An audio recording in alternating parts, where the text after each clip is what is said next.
Step में गलती करेगा तो आगे क्या हिसाब होगा? हिसाब ठीक हो ही नहीं सकता।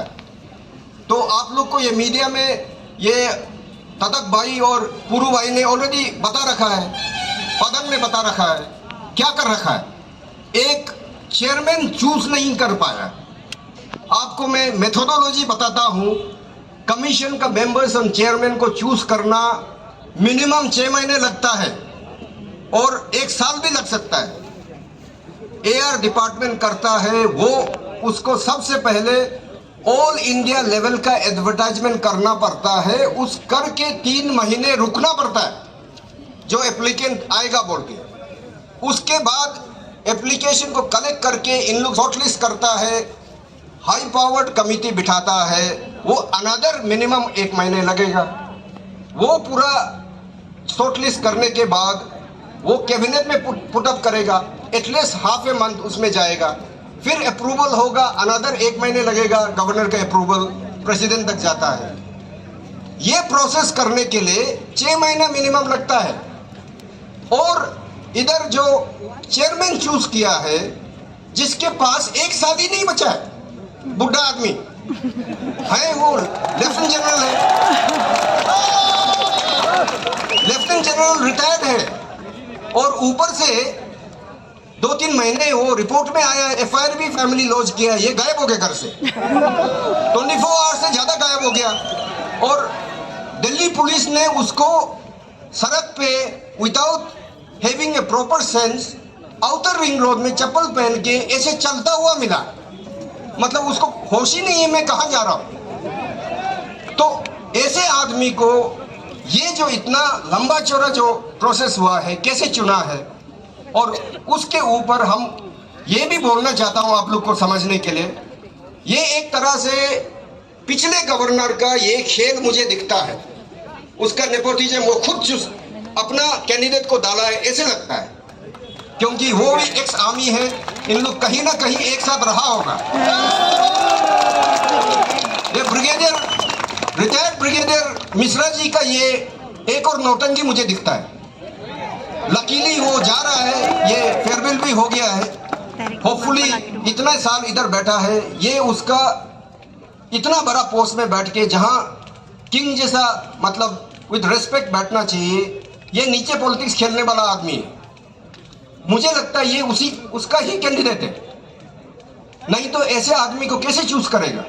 और हमारा जो प्रोसेस जो है एआर से शुरू हुआ है, जहां गवर्नमेंट बैठा हुआ है चूज करने के लिए। आप दिखाना चाहता कि अरुणाचल में चेयरमैन बनने लायक कोई भी अवेलेबल नहीं है, ये कैसे हो सकता है? एक तरह से हम अपने अरुणाचली को ही गिराता है। 18 लोग अप्लाई किया है तो अरुणाचल से डेफिनेटली कई लोग अप्लाई किया होगा, जिसके पास कम से कम 4-5 साल वो 62 होने में बचा हुआ हो, जो कि इस इतना खतरनाक जॉब अभी बन गया है, जिसमें हर कोई एक्सपेक्ट कर रहा है कि कमीशन अच्छा से बने और गलती ना करे, पूरा एपीपीएससी को सुधारे, कभी ना गलती कर सके, ऐसे सुधारे कि कोई उसमें तके जरंग जैसा बनना चाहता हो तो भी नहीं कर पाए। ये है मकसद। और इतना बड़ा काम करने के लिए एक जिसके पास वो 1 साल भी नहीं बचा है, बूढ़ा आदमी है, कब वो दूर से दिल्ली से आएगा, ये माहौल को वो देखा ही नहीं है, क्या हुआ पता ही नहीं है, उस आदमी को बिठा के, तो मुझे तो लगता है गवर्नमेंट का आप लोग को धूल झोंकने का काम है। तो शुरुआत ही ऐसे करेगा तो कैसे भरोसा करेगा? हम सब एक्सपेक्ट कर रहा है ऐसे एल्डरली मैन हियर, ऐसे वेल विशर सोसाइटी में जो थोड़ा बहुत हम लोग जानकारी बाहर जाके एक्सपीरियंस होके बाहर का मौला देख के हम लोग एक्सपेक्ट करता है ये सरकार इस बार कम से कम सही कदम उठाए, एपीपीसीए को ठीक करे, जिससे कि सही लोग को बड़े बड़े पोस्ट में चुने, डॉक्टर हो, इंजीनियर हो या एडमिनिस्ट्रेटिव हो, पुलिस वाला हो, अच्छा आदमी को लीड करने के लिए पोस्ट में बिठाएं, जो कि कल को जाके एसपी बनेगा, कल को जाके वो सेक्रेटरी बनेगा, कल को जाके कमिश्नर बनेगा, चीफ इंजीनियर बनेगा। सही टैलेंटेड आदमी जो कैरेक्टर वाला है वो बैठेगा तो अरुणाचल का सिस्टम बदलेगा। तब जाके करप्शन कम होगा, तब जाके नेपोटिज्म कम होगा, तब अरुणाचल सच में आगे बढ़ेगा। जो हम लोग इतना पीछे हैं, इतना पीछे है, दूसरे स्टेट के साथ हम भी कदम कदम मिला के चले और कंट्री में एक अच्छा स्टेट बन के फ्यूचर में डेवलप हो, जो कि हमारा काबिलियत को आगे बढ़ाए। ये है हम लोग का पूरा सबका मकसद।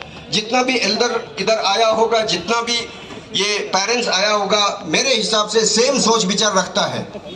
अरुणाचल मोस्ट करप्टेड स्टेट से बदलना पड़ेगा, मोस्ट नेपोटिक स्टेट से बदलना पड़ेगा, और वो बदलने के लिए फर्स्ट स्टेप है एपीपीएससी का जो फॉर्मेशन जो है सही होना है, तब जाके ये बदलाव शुरुआत होगा।